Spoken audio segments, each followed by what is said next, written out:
Bienvenue dans cette nouvelle vidéo. Aujourd'hui j'ai le plaisir de recevoir un ami magicien qui s'appelle Mathieu Stepson. Tu l'as sûrement vu sur TF1 avec Arthur dans l'émission Diversion ou encore à La France un incroyable talent sur M6. Aujourd'hui il a accepté de répondre à mes questions et tu vas voir, il va te donner plein de tips sur la magie, plein d'idées sur la création de spectacles, de numéros. Bref, la vidéo va être complètement incroyable. Juste avant qu'elle commence, si t'es pas encore abonné à cette chaîne YouTube, je t'invite à le faire en cliquant sur le bouton rouge s'abonner juste en dessous de la vidéo. C'est parti, on retrouve Mathieu. Mathieu, merci d'avoir accepté mon invitation. Avec plaisir. Est-ce que pour les gens qui ne te connaîtraient pas forcément, même si je pense que vous serez peu nombreux, tu pourrais te présenter rapidement avant qu'on commence cette vidéo? Et donc Mathieu Stepson, illusionniste depuis tout le temps. Et puis voilà, qui fait son petit parcours. À quel âge t'as commencé la magie? À quel âge tu t'es dit, est-ce que c'est le classique avec la boîte de magie? Est-ce que c'est le... Ouais, tout à fait, ouais. Classique boîte de magie vers l'âge de 7-8 ans, la boîte que tu reçois à Noël, t'apprends les 300 tours. Et puis la petite histoire cool, c'est que j'ai fait avec ça une sorte de tour de magie sur un événement de l'école. Et le directeur a été touché, donc est allé m'acheter un livre de magie en librairie, donc pour dire le truc un petit peu au-dessus de la mallette. Et j'ai recroisé ce directeur d'école il y a quelques années sur une terrasse de café qui me dit qu'est-ce que tu deviens? J'ai dit je suis magicien professionnel, donc du coup voilà, la boucle était bouclée. C'est lui qui t'a un peu mis sur la piste? Ouais, sans le vouloir, mais ouais, de toute façon j'étais déjà mordu, et puis ça, plus ça. Voilà. Et est-ce que tu te souviens de ce livre ou est-ce que tu t'en souviens pas, c'était un magazine ou non, c'est un livre et je l'ai toujours, je l'ai gardé, ouais, il est chez moi. C'est quoi le titre du livre, on connaît ou alors non, le titre je pourrais pas te le donner, mais tu l'as encore quoi, je crois que ça s'appelle tout simplement J'apprends la magie. Okay. Mais en le refeuilletant des années après, c'est marrant parce qu'il était vachement bien élaboré, t'avais même des tips dedans pour comment faire son métier, etc. Ouais, c'était pas un simple livre. C'était pas un simple livre qu'avec des tours, c'était hyper complet. Et donc là on a parlé de ce déclic pour la magie avec ce livre, mais quand est-ce que tu t'es dit ok c'est ça vraiment que je veux faire et que c'est passé au-delà de la passion et que c'est devenu vraiment le truc, tu dis ok je vais devenir magicien? Ouais, ça a toujours été un peu une évidence on va dire, surtout quand tu arrives dans l'âge un petit peu adolescence. Moi l'école c'était pas trop mon truc parce que j'apprenais des tours de magie au lieu de faire mes devoirs, donc forcément ça ne pouvait pas marcher. Donc je suis vite allé sur un cursus professionnel dans la restauration. J'ai travaillé 6 ans en restauration, mais au bout de 4 ans, j'allais faire ce métier à reculons parce que déjà j'avais d'autres envies. Et je me dis, si c'est ça la vie, j'ai envie de tester autre chose, quoi. Donc non, ça a été très vite une évidence pour moi que j'allais en faire mon boulot. Mais c'est vrai que tu as le discours des adultes, des parents, qui résonne un peu autrement, qui dit tiens, ce serait bien que tu aies un filet de secours au cas où ça fonctionne. C'est ça, donc tu avais quand même un backup derrière, tu t'es pas lancé directement. Exactement. Ok, donc si tu as un conseil à nous donner par rapport à ça, justement, si par exemple là derrière l'écran on veut commencer la magie professionnellement, faut avoir un truc à côté, quoi. Faut pas se consacrer à fond, dire j'arrête tout, genre là j'ai un job, je quitte mon job. Je pense qu'il faut le penser. Ouais, c'est bien d'avoir un backup, c'est bien d'avoir... Parce que tu as plusieurs possibilités. Tu as soit la mienne où concrètement je savais que je voulais faire ça depuis le départ. Et donc l'idée c'était juste d'avoir un filet de secours, un diplôme, de tenter, et puis si ça marche pas, voilà. Mais si tu as déjà 25-30 ans et que tu fais de la magie, d'arrêter son boulot du jour au lendemain pour faire de la magie, c'est pas non plus... Voilà. Le mieux en fait c'est vraiment d'avoir un métier que tu puisses faire en même temps. C'est ça. Moi c'était pas le cas avec la restauration parce que tu es pris tous les soirs, les week-ends, et c'est concrètement là où tu taffes en magie. Donc le mieux c'est si tu as vraiment entre guillemets un autre métier et que tu peux le week-end commencer à faire des choses, etc. C'est mieux puisque au bout d'un moment tu vois que ça fonctionne et tu te dis tiens je peux me permettre maintenant de passer concrètement à ça, quoi. Ok, ouais, donc le conseil c'est vraiment de continuer ce métier là, et quand vraiment tu te dis bon bah là j'ai trop de dates, là je commence à plus avoir, là tu te dis voilà qu'il faut se lancer. Ouais, c'est une bonne manière de tester un petit peu le truc, quoi. Mais de toute façon si tu veux vraiment en faire ton métier, il y a un moment il faut savoir aussi ouvrir des portes. Si tu restes dans un truc où tu te bloques, tu te dis moi je peux pas travailler à plus de 50 km de chez moi et ces dates là, concrètement tu as beaucoup moins de chances aussi d'y arriver. Donc... Alors une question qui me vient là, c'est par rapport à la création d'un numéro, puisqu'on a vu tes différents passages, que ça soit Incroyable Talent, que ça soit ce que tu fais actuellement ou ce qu'on va voir aujourd'hui, d'ailleurs j'ai hâte de voir ça. Comment est-ce que tu crées un numéro? Est-ce que tu te dis bah tiens j'ai vu cet effet là, il a l'air pas mal, et après une fois que tu l'as acheté tu te dis je construis quelque chose autour? Ou est-ce que tu te poses chez toi et tu te dis bon alors j'ai ça en matériel, qu'est-ce que je peux faire? Comment ça se passe vraiment dans ta tête? Alors ni l'un ni l'autre. Je fonctionne un peu à l'envers, c'est-à-dire que je vais partir d'une feuille blanche, j'écris toujours sur musique. Donc j'ai un casque, mais toutes mes musiques sont classées dans mon ordinateur selon le sentiment que ça procure. Si c'est de la tristesse, si c'est du héroïque, si c'est... Voilà. Et donc selon l'état où je suis, je vais écouter, ou selon ce que j'ai envie d'écrire, je vais avoir la musique adéquate dans les oreilles et je vais me laisser fantasmer. C'est-à-dire que je vais dire qu'est-ce qui serait cool de voir. Si j'étais assis sur cette chaise là, qu'est-ce que j'aimerais voir? peu importe, hein, je pense même pas à la technique pour le moment. J'écris, tac, tac, tac. Et après, je dis ok, ça me plaît. Comment on peut réaliser ça? Ok, Est-ce que avec quelle technique déjà existante ou quelle technique on peut inventer ou bidouiller ou s'inspirer pour arriver à ça? Alors bien sûr, des fois après on fait des compromis, dire bon alors tiens le truc ça c'est possible. Par contre quand je m'envole comme ça on va oublier. Oui, Ou t'as aussi des choses qui existent, mais tu dis concrètement il faut aussi penser au côté pratique. Oui. Il faut aussi penser au côté rentabilité parce que tu dis tiens si je m'envole c'est cool, mais ça veut dire qu'il faut être là 3 jours avant pour installer le truc, qu'il faut 4 personnes pour ça, qu'il faut payer, etc. Ouais, Donc faut voir ce qui est il y a, envisageable. voilà, il y a aussi des compromis. Tu peux demander à n'importe quel mec qui tourne, tout le monde te dit nous on essaie de réduire pour qu'en 2 valises ça tienne et qu'on aille travailler en train. C'est ça. Ça c'est voilà. Et quand tu as un numéro qui est comme ça avec peu de matos, moi je pense à Victor Vincent, c'est vraiment l'exemple pour moi. Tout son spectacle tient en 2 valises, ses techniciens voyagent avec lui en train et c'est un show qui remplit des grandes salles, c'est complet partout et le show est génial. Il joue sur la pureté du truc et moi c'est un vrai exemple là-dessus. Ouais, donc ça il y a vraiment le terme pratique, etc. Donc tu commences avec la page blanche. Donc je commence, j'écris ce que j'aimerais voir et après on se pose la question de dire alors est-ce que ça c'est possible? Bah ça oui, concrètement on sait qu'on peut faire ça comme ça, c'est connu, ok, on peut le modifier un petit peu et on va progresser comme ça. J'ai des tas d'idées notées depuis des années dans un tiroir auquel on n'a jamais trouvé de solution. Eh oui, parce que tu te dis ça c'est pas ok. Et donc la musique t'en as parlé juste avant. Toi du coup tu trouves, enfin t'as la musique qui t'inspire, ce que tu me disais. Donc comment du coup tu vas nous répondre comme ça en soi je pense, mais la musique du coup c'est pas quelque chose qui arrive après pour toi. C'est toi tu te focus et en fait quand tu entends la musique tu dis ok ça dépend. Ce moment-là je vais faire ça. Vu que j'écris en musique, c'est vrai que souvent quand j'ai l'inspiration qui vient sur une musique, c'est à 70% du temps celle qui va du coup être collée sur le numéro que je retrafique parce qu'évidemment la musique elle te plaît mais elle dure pas forcément le bon temps où il manque un effet sonore etc.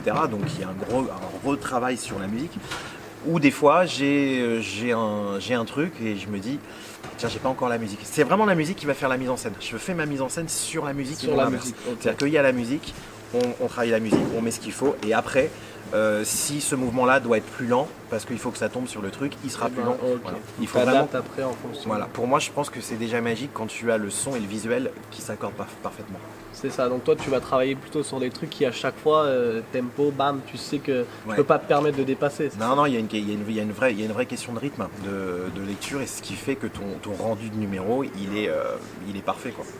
Et donc, du coup, je rebondis sur ça par rapport à ça, c'est que, admettons, si tu fais ton numéro, etc., et justement là, tu te rends compte soit que tu as un retard ou que tu as une avance, ou que l'effet, voilà, en gros, tu te rends compte qu'il y a un retard. Comment est-ce que tu vas sauter quelque chose? Est-ce que c'est improvisation? Quand je joue en live, tu veux dire? Ouais, c'est ça, parce que tu me parlais du coup de la musique et de l'importance de l'effet.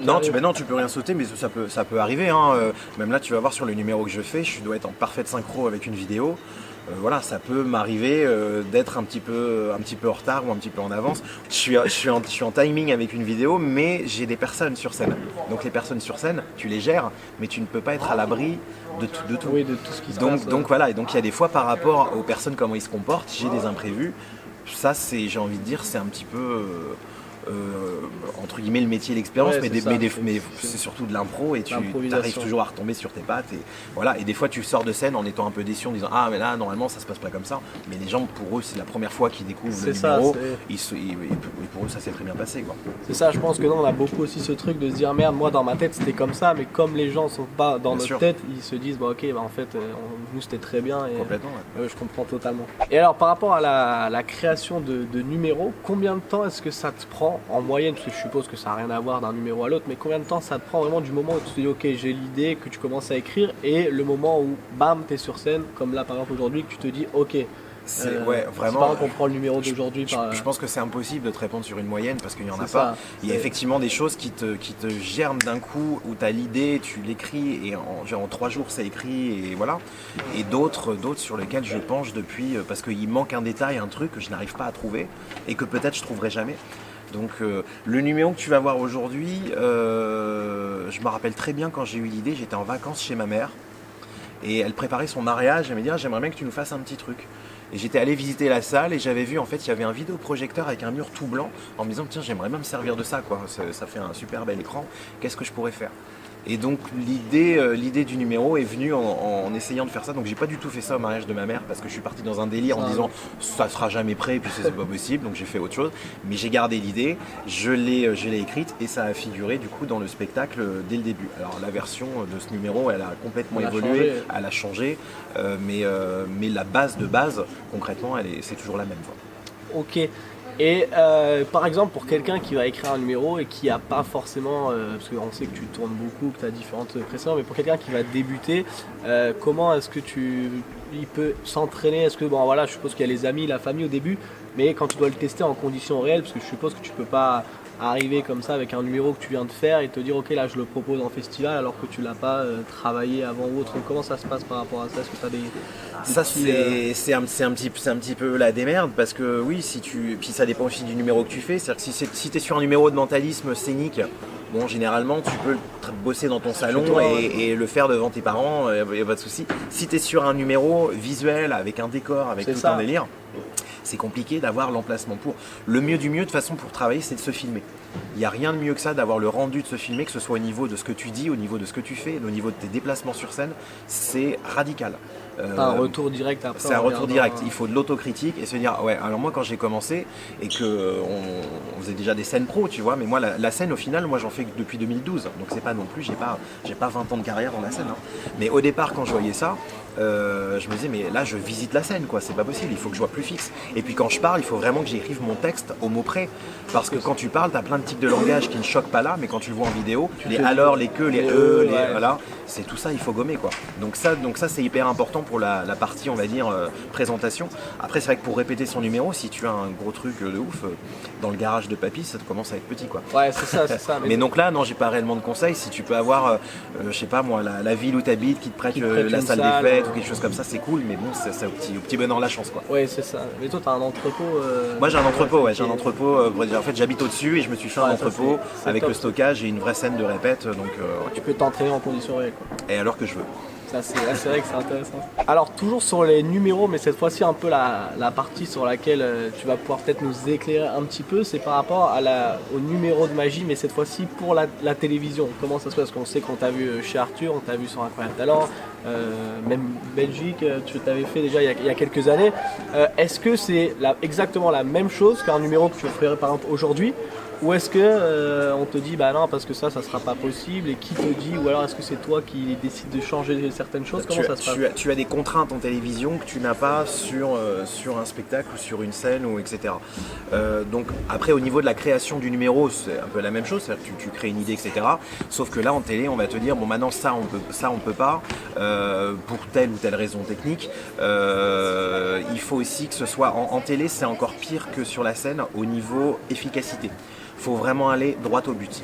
Des fois, quand tu fais de la télé, tu reçois beaucoup de critiques, surtout de magiciens en disant ah mais moi j'aurais été aussi un petit peu là-dessus. Non, en fait, gens qui n'ont pas fait surtout. Voilà, concrètement, la télé, il faut que ce soit le plus rapide possible et le plus directement à la cible possible.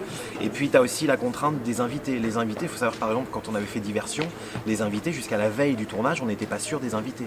Donc c'est compliqué de préparer quelque chose. Tu vois, tu t'imagines, tu dis tiens je vais faire ça avec tel mec. Donc il dit tiens pour jeter les fléchettes tu prendras tel gars. Et puis on te rappelle en disant non du coup ce sera une nana. Et en fait des fois ces détails là peuvent te chanter énormément de choses. Quand j'ai fait l'audition Incroyable Talent, je devais emprunter un téléphone à un jury et au départ on m'a dit bah tu feras avec le téléphone de Kamel Wally. Ok, donc j'ai créé tout un truc avec des ah non finalement tu feras avec le téléphone du présentateur Ginola. Moi ça me change énormément parce que Ginola il est pas là au desk, il est là, donc ça me change tous mes déplacements, mes trucs, pour au final me dire non tu le feras avec le téléphone de Gilbert Rozon.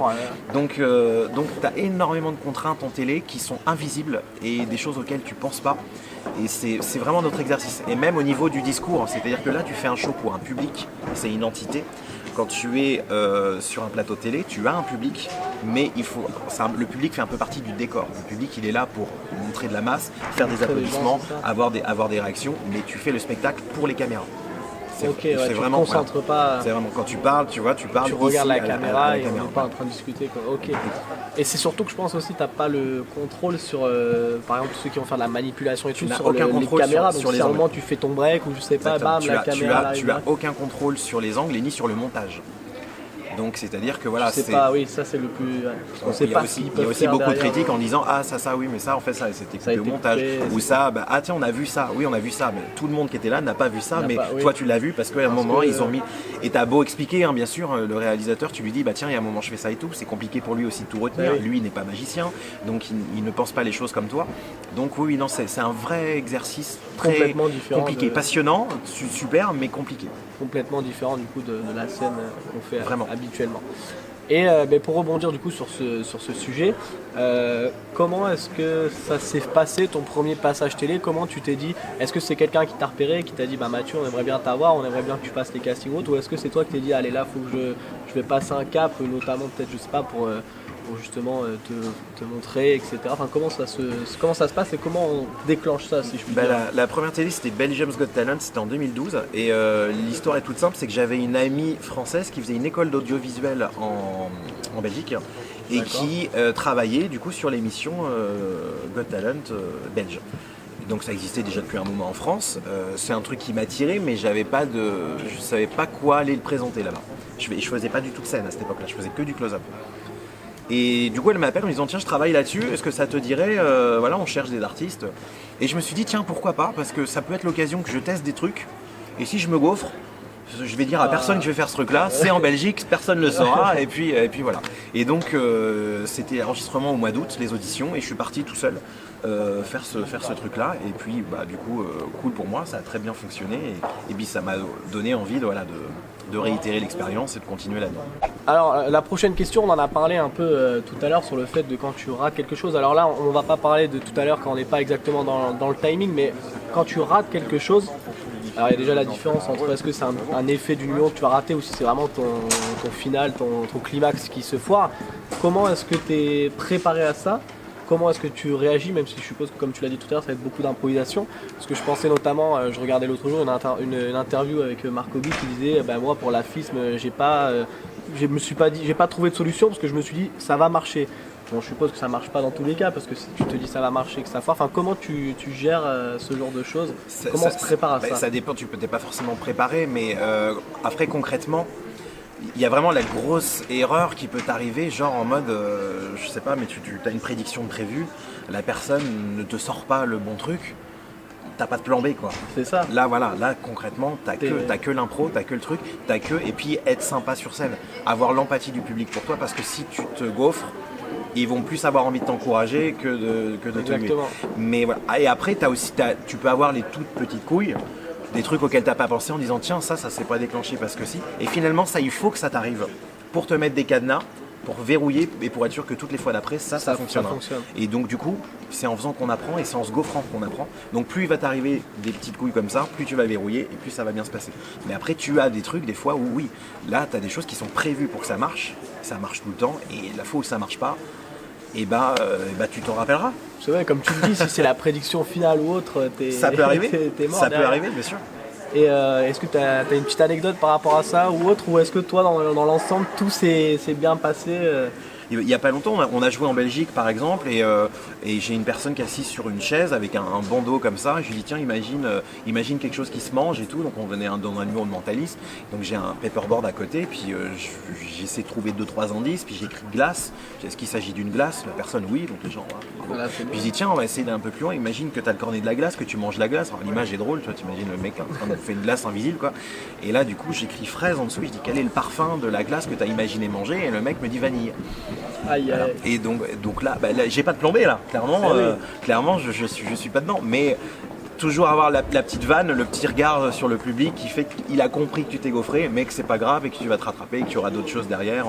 Donc non, ça arrive et il n'y a pas forcément de solution, mais après, c'est pas grave, c'est du spectacle vivant. Hein, donc, il y a beaucoup de choses qui peuvent par exemple pas se passer comme prévu, mais comme les gens ne s'y attendaient pas. Je pense notamment au bouquin La subtilité psychologique explique Banachek, comme quoi, comme les gens s'y attendent pas, donc en fait finalement t'as pas raté puisque ce qui devait se passer, les gens ne s'y attendaient pas. Donc, non, bien sûr. Puis en plus là pour le coup c'était présenté comme un petit plus, tu vois, j'avais deviné la glace, ouais, donc je tenais, on va essayer d'aller plus loin.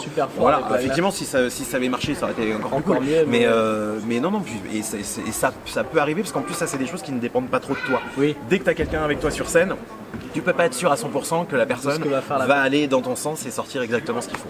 Et donc pour terminer un peu cette vidéo, est-ce que tu aurais des conseils ou des tips par rapport à ton parcours, même si on sait que derrière il y a des années d'expérience et c'est pas en donnant comme ça que les gens vont pouvoir faire la même chose, comme tu l'as dit, c'est des années de travail aussi, mais est-ce que tu as des conseils, des tips que tu pourrais donner aux gens en se disant voilà, ça plutôt éviter, ça essayer, ça peut bien marcher, que ça soit pour l'entraînement, que ça soit pour tester les numéros comme on en parlait tout à l'heure, l'écriture d'un spectacle ou autre, si c'est le moment un peu où tu as des petits tips à donner. Alors tout ce qui est écriture et tout, on en a parlé un petit peu, puis après c'est chacun sa méthode, mais après des tips, voilà, moi je pars du principe que personne ne détient la vérité.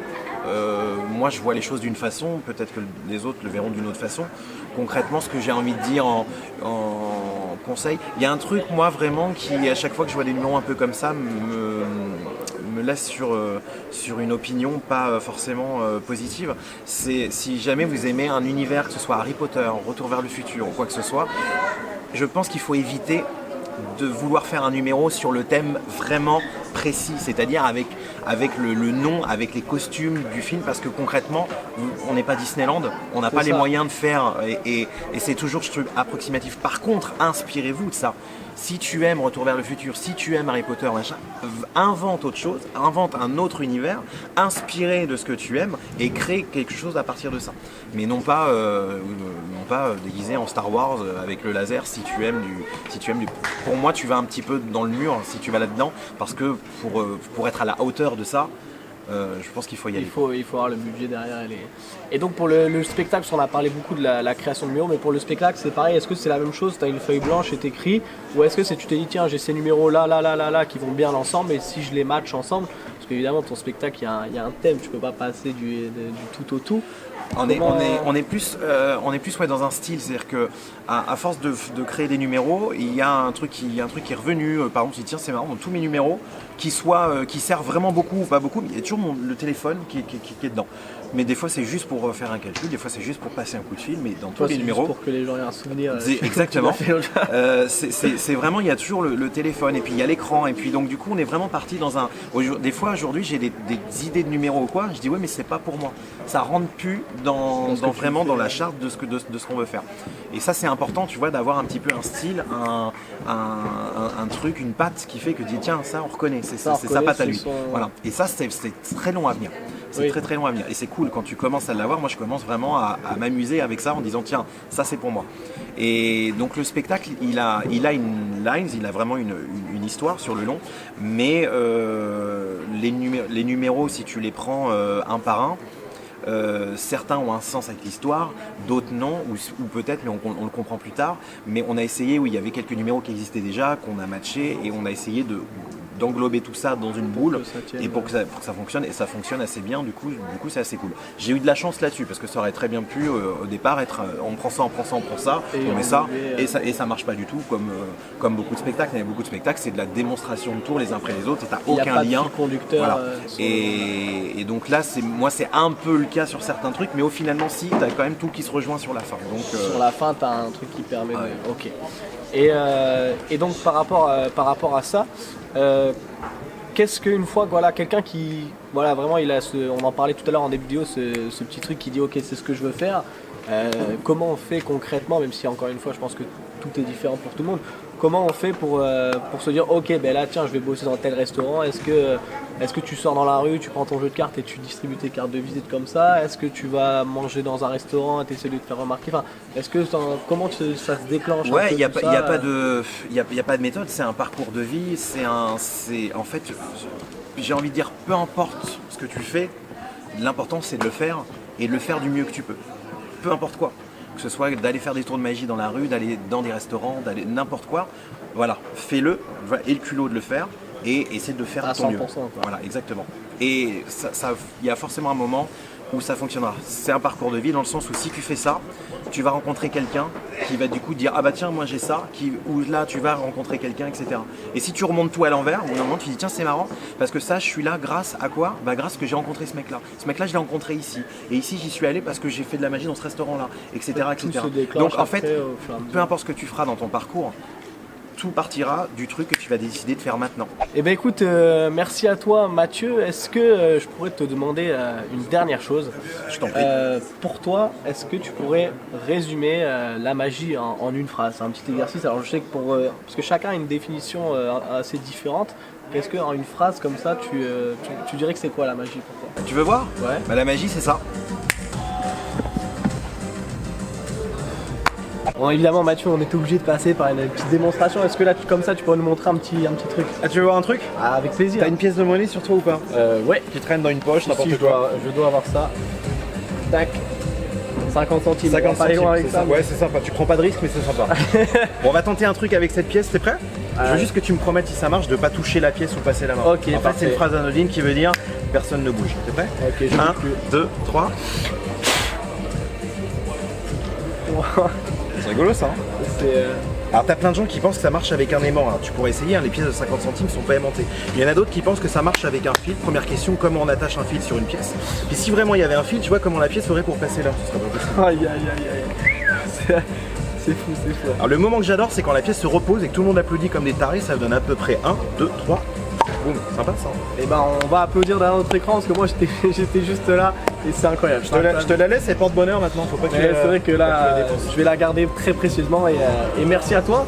Est-ce qu'on peut te retrouver quelque part? Évidemment, je mettrai tous les liens, que ça soit de tes réseaux sociaux. Est-ce qu'on peut te retrouver sur les réseaux, et puis bah, toutes les dates de spectacle sont sur mon site mathieu-stepson.com. Voilà, il y a une rubrique date billetterie et donc il y a toutes les dates et de mon spectacle et des festivals qu'on fait un peu partout en France. on mettra tout ça juste en dessous. En tout cas, merci beaucoup à toi. Et puis à très encore, je me rabaisse On a un le peu retour, pour hein, on a le retour à côté. Je suis tout petit à côté. Voilà. Merci, Ah, c'est mieux, c'est mieux comme ça. Salut. Si je descends un peu, voilà, alors merci à toi et puis à bientôt. À bientôt. À bientôt. Salut à vous. Salut à toi. Voilà. Et salut au gars derrière la caméra. Parce que toi tu le vois pas, mais il y a un gars derrière la caméra. Et Quentin, le caméraman, il est là. J'espère que cette vidéo avec Mathieu t'a plu. En tout cas, j'ai pris un plaisir monstrueux à la tourner. Franchement, c'était un très bon moment. Et je t'invite, comme on l'a dit précédemment, à aller le découvrir. Tous ces liens sont dans la description. Le Instagram, la billetterie, son site internet. Bref, tous les liens importants sont en description. Et n'hésite pas à aller le découvrir en vrai. Ça change complètement de ce qu'on peut voir à la télé ou ce qu'on peut voir directement sur YouTube. Donc va le découvrir, va voir ce qu'il fait, c'est vraiment incroyable. Et puis nous on se retrouve très prochainement sur cette chaîne YouTube. N'oublie pas que si t'es pas encore abonné, tu peux le faire en cliquant sur le bouton rouge s'abonner juste en dessous de la vidéo. On est de plus en plus nombreux sur cette école de magie et je vous en remercie. Je te souhaite un bon entraînement sur ce que tu es en train d'entreprendre actuellement. À bientôt, ciao.